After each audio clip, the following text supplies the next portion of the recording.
সাল্লাল্লাহু আলাইহি ওয়াসাল্লাম হাদিসের মধ্যে বলেন, 10 জন ঠিকাদার জাহান্নামী মানুষদেরকে শাফাআত করে হাফেজুল কোরআন জান্নাতে নিয়ে যাওয়ার পারমিশন সুবহানাল্লাহ। আল্লাহ রাসূল বলেন, মান কোরআন ওয়াসতাদাহু ফাহাল হালাল ওয়া হারাম আদখালাল্লাহু জান্নাহ। আল্লাহ রাসূল বলেন, মান কোরআন যারা কোরআনকে মুখস্থ করেছে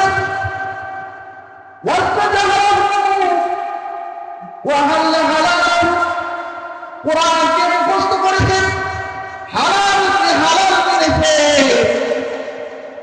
হারামকে হারাম মেনেছে, হারামকে বর্জন করেছে, হালালকে তারা মেনে নিয়েছে,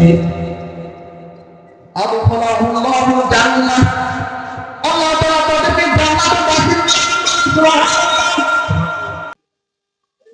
আল্লাহর হাবিব বলেন যে আল্লাহ তাআলা হাফেজে কোরআনকে 10 জন মানুষকে সুপারিশ করে জান্নাতে নিয়ে যাওয়ার পারমিশন দিবেন। আদখালাহুল্লাহু জান্নাহ, তাকে আল্লাহ তাআলা জান্নাত দান করবেন।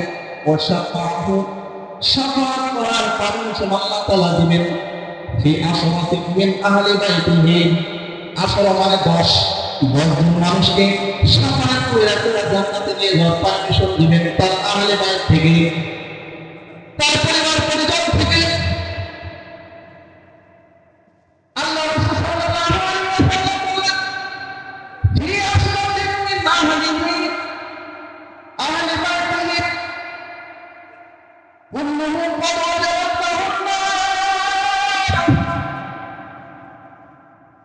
10 জন মানুষ যাদেরকে আল্লাহ তাআলা জাহান্নাম নির্ধারণ করেছেন, এরকম 10 জন মানুষকে আল্লাহ তাআলা জান্নাতে নিয়ে যাওয়ার পারমিশন দিবেন।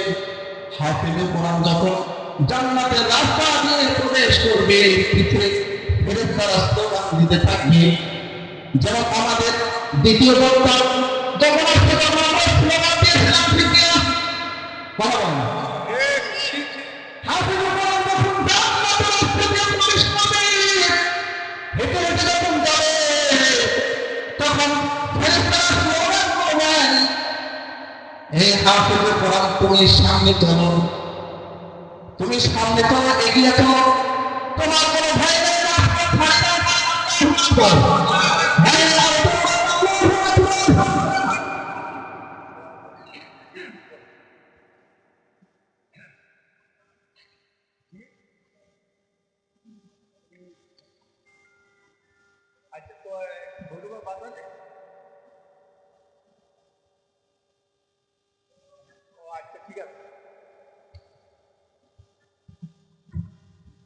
হাফেজে কোরআন যখন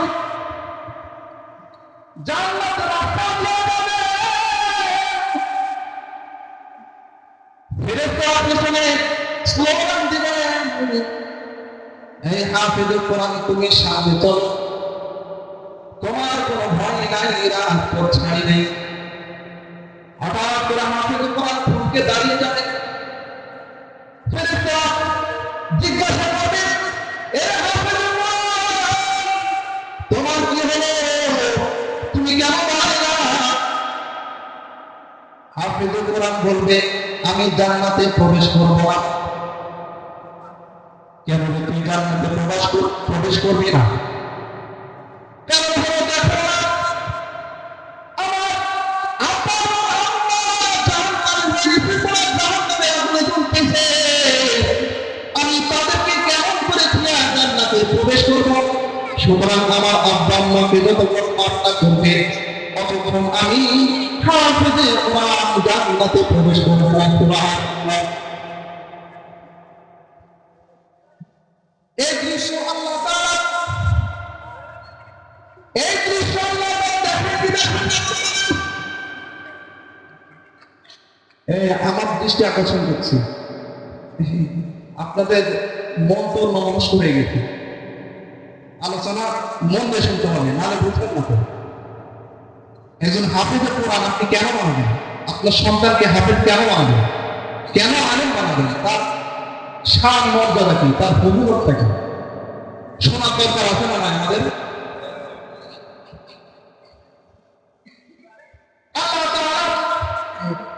এই দৃশ্য দেখেন কি দেখেন না? আল্লাহ ফেরেশতাদেরকে জিজ্ঞাসা করলেন, ফেরেশতারা কেন দাঁড়াইলা? হাফেজে কোরআন কি করে? ফেরেশতারা বলতেছে, আল্লাহ সে তো জান্নাতে যাবে না, কারণ তার পিতা মাতাকে যতক্ষণ আপনি মাফ করে জান্নাতে না দিবেন ততক্ষণ পর্যন্ত হাফেজে কোরআন জান্নাতে প্রবেশ করবে না। সুবহানাল্লাহ। হাফেজে কোরআন আমার সামনে অগ্রসর হয়, আল্লাহ রাব্বুল আলামিন ফেরেশতাদেরকে বলে দিলেন, ফেরেশতা তোমরা হাফেজে কোরআনকে জানিয়ে দাও আমি আল্লাহ তাআলা তার বদলতে আমি তার বাবা মা জিন্দেগীর সকল গুনাহকে মাফ করে আমি তাদেরকে জান্নাতের মালিক বানিয়ে দিলাম। সুবহানাল্লাহ। হাফেজে কোরআন বলেন, এরা আমার আম্মা মা আমার জন্য কত কষ্ট করতে,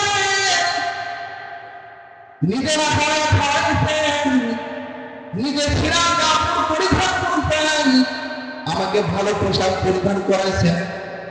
আমি যখন শীতের রাত্রে আমি যখন কথা বলতে পারি না, হাঁটতেও পারি না, চলতে পারি না, আমি যখন পিছনে প্রস্তাব করে দিয়েছিলাম, আমার আম্মা আমার প্রস্তাবটা পরিষ্কার করে দিয়েছিল।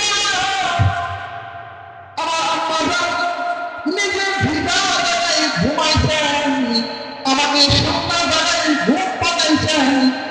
সেই মাকে রেখে কেন আমি জান্নাতে যাই? সুবহানাল্লাহ। ভাই ভাই আরো জোরে বলেন সুবহানাল্লাহ। আমার ভাই হাফেজে কোরআন আব্বা আম্মাকে মাফ করেন, আমার পিছনে অগ্রসর হন। ফেরেশতারা স্লোগান দেয়, হাফেজে কোরআন তুমি সাথে যাও, আমরা আছি তোমার সাথে। হাফেজে কোরআন তোমার কোনো ভয় নাই, রাজপথ ছাড়িয়ে নাই। হাফেজে কোরআন সামনে অগ্রসর হয়, খান যায়, থমকে দাঁড়িয়ে পড়ে। ফেরেশতারা জিজ্ঞাসা করেন, হাফেজে কোরআন আবার কেন দাঁড়াইলা, আবার কি হলো? হাফেজে কোরআন বলে, দেখো না যে দাদা দাদি আমাকে এত আদর করত, আমি যখন মাদ্রাসা থেকে বাড়িতে ছুটিতে যাইতাম, আমার আব্বা আমার কাছে বিদায় নিয়াও আমি আমার দাদা দাদের কাছে দেখা করতে যাইতাম। শরীরে মাথায় হাত বুলাই দিয়া গোপনে কিছু টাকা অর্থ আমার পকেটে দেওয়া যেত। আর বলতো, দাদা ভাই তুই যে উদ্দেশ্যে মাদ্রাসায় যাইতেছিস ওই উদ্দেশ্যটির সফলতা ঘোরা সফলতা হইয়া তুই বাড়িতে ফিরবি। এত এত আদর করতো আমার দাদা দাদি, আমি আজকে সেই দাদা দাদিকে ছুঁয়া কেমনে জান্নাতে যাই? এই দৃশ্য আল্লাহ দেখেনি, দেখেন না? দেখে আল্লাহ তাআলা দৃশ্য দেখতেছেন। আল্লাহ তাআলা ফেরেশতাদেরকে বললেন, ফেরেশতা হাফেজে কোরআন কেন দাঁড়াইলো? ফেরেশতারা বলে, ও মালিক তার দাদা দাদির রাইখা সে জান্নাতে যাবে না। আল্লাহ তাআলা বললেন, যাও তার দাদা দাদিকে আমি আল্লাহ তাআলা মাফ করে দিলাম তার সম্মানে। সুবহানাল্লাহ। আল্লাহ তাআলা হাফেজে কোরআনকে এত মর্যাদার সম্মান দান দিলেন। হাফেজে কোরআন জান্নাতের রাস্তায় অগ্রসর হইতে থাকে, ফেরেশতারা স্লোগান দিতে থাকেন, খালিদ ভাই আমার দাঁড়ায় যাই। হাফেজে কোরআন থমকে দাঁড়িয়ে পড়ে। ফেরেশতারা জিজ্ঞাসা করে, এরে হাফেজে কোরআন তোর আব্বা মাকে আল্লাহ তাআলা মাফ করে দিলেন, তোর দাদা দাদিকে আল্লাহ তাআলা মাফ করেছেন, এখন কেন দাঁড়াও? হাফেজে কোরআন বলে, যে আমার নানা নানি তাদেরকে ছুঁয়ে আমি কেমনি জান্নাতে যাই। আমার নানা নানিকে যতক্ষণ আল্লাহ তাআলা মাফ না করবেন আমি ততক্ষণ জান্নাতে যাব না। আমি আমার বাবা দাদি নানা নানিকে নিয়ে জান্নাতে প্রবেশ করব না। এরপরে আরো দুইজন আছে শ্বশুর শাশুড়ি। এ ভাই শ্বশুর শাশুড়ি দিতে আল্লাহ তাআলা সুপারিশ করার পারমিশন আল্লাহ তাআলা দিবেন। তাদেরকে সুপারিশ করি না জান্নাতে নিয়ে যাওয়ার পারমিশন আল্লাহ তাআলা দিয়ে দেন। বলেন আল্লাহু আকবার। আর বলেন আল্লাহু আকবার। নাই নাই আর বলেন আল্লাহু আকবার। আল্লাহ তাআলা বলেন এই আব্দুলের ব্যাপারে আব্দুল বাকি তোর কারণে ইচ্ছা এই দুইজন বাছাই করে তুই হাফেজুল কোরআন জান্নাতে নিয়ে যা। আল্লাহ তাআলা আরো দুইজন মানুষ এই হাফেজুল কোরআন যে বাড়িতে মদের খাই করে বাড়া এখন মানুষ মদের নিতে চায় না, ঠিক কিনা? কারণ গ্যাসের লোডশেডিং, গ্যাস নাই, লাঠি নাই, বাজার ঘরে নাই, নানান ধরনের অজুহাত। অথচ পূর্বে দেখেন আল্লাহ রাসূল সাল্লাল্লাহু আলাইহি ওয়াসাল্লাম যখন মক্কা থেকে মদিনায় হিজরত করলেন, মদিনার মধ্যে সাহাবারা ছোট্ট ছোট্ট শিশু বাচ্চারা আল্লাহ রাসূলকে আহলান সাহলান জানাইলেন। সাহাবারা বলতেছেন আল্লাহর নবী আমার বাড়িতে আপনি থাকবেন, খাইবেন। আল্লাহ রাসূলকে নিয়ে তারা টানাটানি করতেছে। আল্লাহ রাসূল বললেন এই সাহাবীরা তোমরা শোনো, আমার নিয়ে তোমরা টানাটানি করো না। কারণ আল্লাহ রাসূল সাল্লাল্লাহু আলাইহি ওয়াসাল্লাম শুধু মানুষের নবী নয়, তিনি উটের নবী, তিনি আসমানের নবী, তিনি ফেরেশতাদের নবী, তিনি বাঘের নবী, তিনি সাপের নবী, তিনি হজের নবী। আসমান এবং জমিন সারা পৃথিবীর সব কিছুর নবী হলেন আল্লাহর পয়গম্বর আলাইহিস সালাতু ওয়াস সালাম। আমার ভাইরা, আল্লাহর নবী বিশ্বনবী মুহাম্মদ রাসূলুল্লাহ সাল্লাল্লাহু আলাইহি ওয়াসাল্লাম তিনি বললেন এই সাহাবীরা তোমরা আমাকে নিয়ে টানাটানি করো না। আমার হাতে যে উটনি আছে উটনিকে আমি ছেড়ে দিলাম, যার বাড়িতে উটনি পৌঁছাবে তার বাড়ির মেহমান হবে। সুবহানাল্লাহ বলে বলেন সুবহানাল্লাহ। আমার এই উটটা আমি ছেড়ে দিলাম, আমার এই উটটা আমি ছেড়ে দিলাম, যার বাড়ির উটনি যাবে তার বাড়ির মেহমান রাসূল হবে। আল্লাহ নবী বিশ্বনবী সাল্লাল্লাহু আলাইহি ওয়াসাল্লাম উটনিকে ছেড়ে দিলেন, কারণ উট নবীর প্রেমিক। সুবহানাল্লাহ বলে কারণ শুধু উট নবীর প্রেমিক নয়, আল্লাহ তাআলা তার মহব্বতকে 100 ভাগে ভাগ করে 100 ভাগের 99 ভালোবাসা মহব্বতকে আল্লাহ নিজের জীবনে নিয়েছেন। আর এক ভাগ তার হাবিবকে 100 ভাগে রূপান্তরিত করে 100 ভাগের 99 ভাগ নবীকে দিয়েছেন, যার প্রেমে আল্লাহ তাআলা নিজে পাগল। সুবহানাল্লাহ। আমার ভাই আল্লাহ তাআলা যে নবীর প্রেমে নিজে পাগল, সেই নবী বলতেছেন আমি উটনি ছেড়ে দিলাম, এ উটনি যার বাড়িতে যাবে আমি তার বাড়ির মেহমান হয়ে যাব।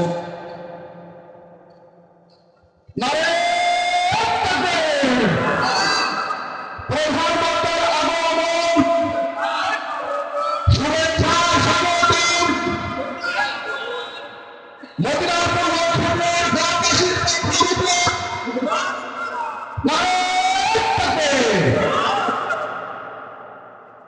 আমার ভাইরা যে কথা বলতেছিলাম আমার তো লজেন নেই না। এখন বলেন তো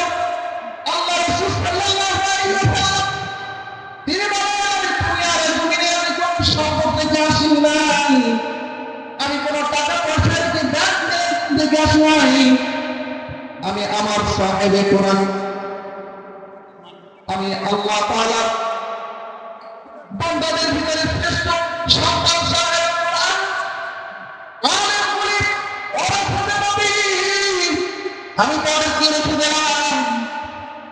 তাদেরকে কেউ যদি সম্মান করে আমি নবীকে সম্মান করা হবে, বলেন সুবহানাল্লাহ। আজকে হাফেজ কোরআন আলেমে দ্বীন এদের কোনো সম্মান সমাজের ভিতরে এখন নাই রে বাবা। এই জন্য সমাজের এখন বেহাল কন্ডিশন, কারণ নবুয়তের রিসালাতের মাধ্যমে হককে নবুয়তের মাধ্যম দিয়ে আল্লাহ রাসূল সাল্লাল্লাহু আলাইহি ওয়াসাল্লাম মুহাম্মদের এই উম্মত থেকে বিদায় নিয়েছেন। আর কোনদিন কোন নবী আসবে না, আর কোনদিন কোন আবু বকর আসবে না, কোনদিন কোন আলী আবু বকর আসবে না, ওমর আসবে না, আলী আসবে না। ঠিক কিনা জোরে করে বলেন? কারণ এই দিনকে টিকায় রাখার দায়িত্ব, এই দিনের হেফাজতের দায়িত্ব আল্লাহ রাসূল সাল্লাল্লাহু আলাইহি ওয়াসাল্লাম আলেমদেরকে অর্পণ করেছেন। এই আলেমদেরকে যারা সম্মান করবে, কোরআন ওয়ালাদেরকে যারা সম্মান করবে, তাদের সম্মান করাই দিবে কি জোরে বলেন? আরে জোরে বলেন কে? আল্লাহ রাব্বুল আলামিন এই কোরআন ওয়ালাদেরকে সম্মান করার কারণে আপনার সম্মান বাড়াই দিবেন বাবা। এই জন্য আমাদের সমাজ এখন মসজিদ দিতে চায় না, কারণ মসজিদ তো নিয়েছে পূর্বে আমাদের আনসার সাহাবীরা আল্লাহ সাল্লাল্লাহু আলাইহি ওয়াসাল্লামকে, তিনাকে সম্মান করেছেন, তিনাকে ভালোবেসেছেন, তিনাকে মেহমান বানায় বাড়িতে দিয়ে গেছেন যে বাবা আমার ভাই হাফেজে কোরআন যখন আপনি মৃত্যুবরণ করবেন, আপনার জানাজার নামাজ পড়াবেন, আপনি যখন মৃত্যুর সঙ্গে থাকবেন আপনার পাশের পরিসর সূরা ইয়াসিনের তেলাওয়াত করবে আর আপনি শুনবেন যে বাবা যদি আপনার সন্তান না পারে তাহলে আপনি শুনবেন কিভাবে? হাদিসের মধ্যে এসেছে আল্লাহ রাসূল সাল্লাল্লাহু আলাইহি ওয়াসাল্লাম বলেন, কোন মানুষ যদি মৃত্যু শয্যায় থাকে আর তার সন্তান তার পাশে বসে সূরা ইয়াসিনের তেলাওয়াত করে, আল্লাহ বলেন যেমন তার মায়ের কোলে তার শিশু পান করে আল্লাহ তাআলা তার মৃত্যুটা ওইভাবে সুন্দরভাবে যেমন আটা থেকে তুল বের করলে যেমন আটা টের পায় না, ওই ব্যক্তির মৃত্যুটা এত সুন্দর হয়ে যায়, কোনো কষ্ট ছাড়া। সুবহানাল্লাহ। এই ধরনের ফজিলত এক দরিদ্র মানুষ দিন মজুরি কর্মওয়ালা শুনছে, শুনি না তার বিবির সাথে পরামর্শ করতেছেন, বিবি আমাদের যে সন্তান তোমার পেটে আল্লাহ তাআলা দিয়েছে এখনো দুনিয়ায় আগমন করে না, আমরা ওয়াদাবদ্ধ হই এই সন্তানটাকে আমরা হাফেজে কোরআন বানাবো। কারণ হুজুর বলছে যে যখন হাফেজে কোরআন বাবার জানাজা পড়াবে আর জানাজা পড়ার অবস্থায় যদি বান্দা হাফেজে কোরআন আলেমে দ্বীন যদি মাথার কলার সমতুল্য চোখের পানি ফেলায় আল্লাহ তাআলা তার আগেই তার পিতা মাতাকে মাফ করে দেন। চিল্লা বলেন সুবহানাল্লাহ। দরিদ্র মানুষ বলতেছেন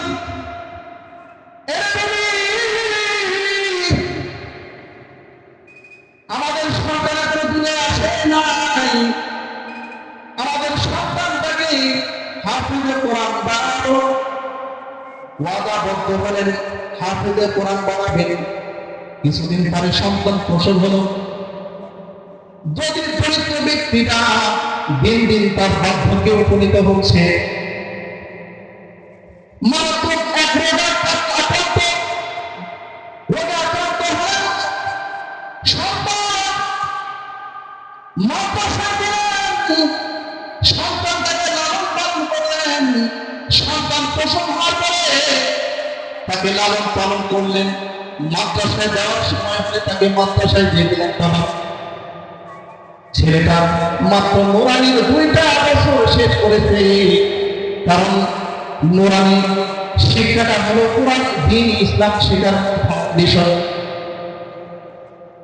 নুরানি হলো দ্বীন ইসলাম শিক্ষা, কোরআন শিক্ষার ফাউন্ডেশন। নুরানি হতে 2 বছর, কারণ একটা নুরানি ছাত্র যখন টুটে পড়ে বাবা, তখন তার সূরাতুল ফাতিহা সহ সূরাতুল ফিল থেকে নাস পর্যন্ত 10টা সূরা তার মুখস্থ থাকে। জানাজা পড়ানোর মতো যোগ্যতা থাকে, জানাজা পড়ানোর মতো যোগ্যতা তার হয়ে যায়। ছাত্র মাদ্রাসায় লালন পালন হইতেছে, এমন তো অবস্থায় তার বয়স যখন 9 বছরে উপনীত হলো, দরিদ্র ব্যক্তিটি ইন্তেকাল করলেন। ইন্তেকাল করার পর আগে লোকটি অর্জন করে গেল, আমি যখন মারা যাব আমার জানাজার নামাজ আমার সন্তান পড়াবে, আমার জানাজার নামাজ অন্যকে পড়াবে না, আমার সন্তান আমার জানাজার নামাজ পড়াবে না। যে কাজ সেই কথা,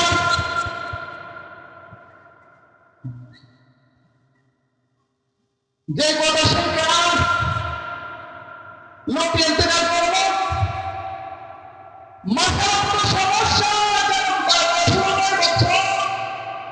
কারণ গ্রামের ইমাম সাহেব মুফতি সাহেব ফতোয়া দিতেন, কারণ সে এখন নামাজ, তার এখন নামাজ ফরজ হয় নাই, সে জানাজা পড়াইতে পারবে না, কারণ সে এখনো সকালে হয় নাই, সন্তান জানাজা পড়াইতে পারে নাই। ইমাম সাহেব জানাজার নামাজের ইমামতি করেছেন, দাফন করেছেন। দাফন করার পরে রাত চলে গেল, সকালবেলা সন্তান মাদ্রাসায় চলে গেল।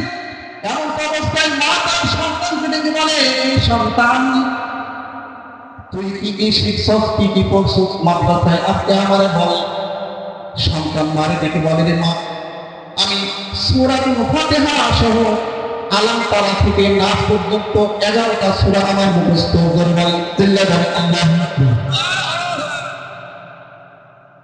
মা তার সন্তান প্রশ্ন করতেছে, এই সন্তান তুমি যখন তোমার বাবার